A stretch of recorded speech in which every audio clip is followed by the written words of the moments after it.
Have you ever had that feeling when everything seems to be going great? At your work, in your career, you're making money, you're being appreciated by your peers, you're good at what you do. Or in a relationship, in your marriage, everything seems to be picture perfect, by the book.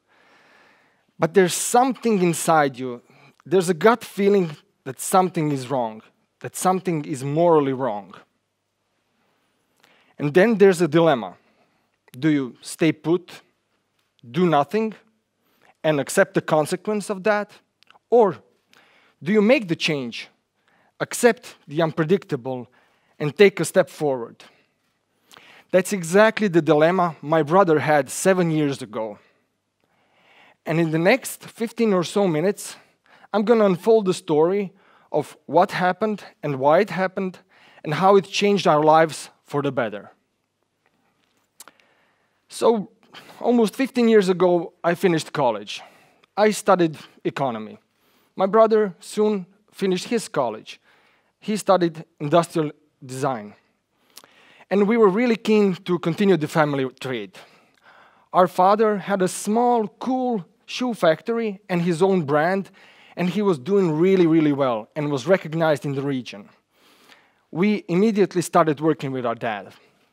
Dad was an open kind of person and really gave us the freedom to pursue our interests and to really help push the business to a whole new level.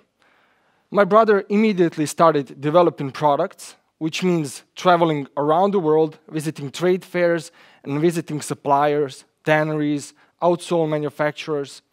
And me, I was more on the business side, sales, wholesale, and finance. This was a really good time for the company. It was before the Great Recession, but the Great Recession soon came. Also, our father became ill and soon left the company and left the business to us. Those were difficult times, challenging times, but still we managed to really excel in what we did, and we got recognized really fast. We soon got started with a job for a French luxury brand. We were tasked with developing high-end luxury sneakers from scratch. We apparently did something good, because in a matter of 2 or 3 years, we had clients in London, in Amsterdam, in Paris. We were getting known, and we soon became the go-to guys for developing luxury sneakers.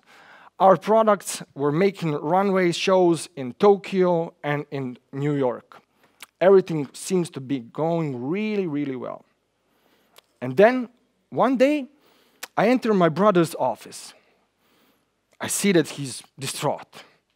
And even before I manage to put a word in edgeways, he starts on a crazy rant.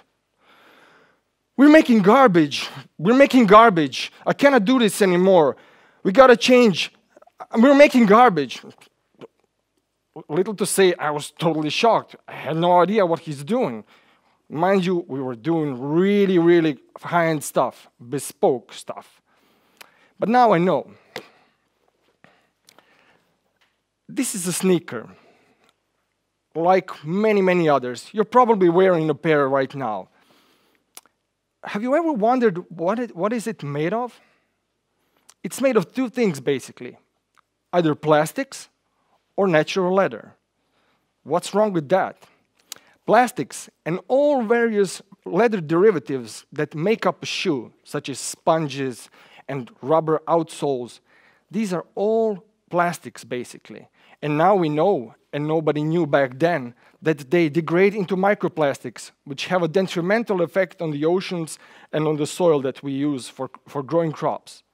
Leather, on the other hand, is a beautiful material, a really luxurious material, but it's anything but natural. It's tanned mostly with heavy metals such as chromium, which is the 4th worst pollutant in the world. And as in everything that humans do, the numbers are staggering. Each year, more than 20 billion pairs of shoes are made. That's enough to circle the globe 300 times over each year. And most of these shoes, sooner or later, end up in landfills.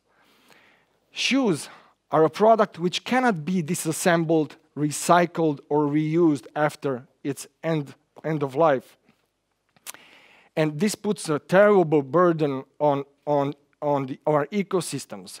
At this moment, we realized that this is a problem that really needs to be tackled. So, from that point on, there was no stepping back. We wondered, what if there is a way for shoes to be in one with nature? What if there is a way for shoes to be completely redesigned so that they don't have a detrimental effect on the environment? Is there a way to make shoes natural? And after years and years of research, we came up with this. This is our sneaker, our third generation of sneakers, and it's made up of 97% natural materials. It's made from 7 plants and New Zealand wool. There are only 3% of petroleum derivatives left in here, and we still have some place to go with the development. But this is what we dreamed of, and this is what really fueled our fire for years and years. How it came about? At that moment, we were left with the dilemma. Do we close down the factory and just leave the business? Do we run? Or do we stop working for our clients? That's impossible, because you need to have a livelihood. You have a factory, which is a living thing. So slowly by slowly, we started taking parts of our time and energy in finding suppliers and like-minded partners who are willing to help us on this journey. But at this moment, we have almost no money. We only have this passion. And the passion that we had helped us break through doors which were closed to us as a micro company. Now that we achieved our goal and are on this goal, it seems like this is a really, really beautiful story, but it was really difficult. We went through a lot of hardship. We went through 2 bankruptcies in the meantime. We endangered our health. We endangered our families. It was a really, really tough job to do, but the fire in us was burning so bright that we didn't give up even at the hardest times. Now, 7 years later, Miret, our sneakers have a life of their own. It's a project that lives even without us. There were risks on the way, and we almost failed. We almost gave up.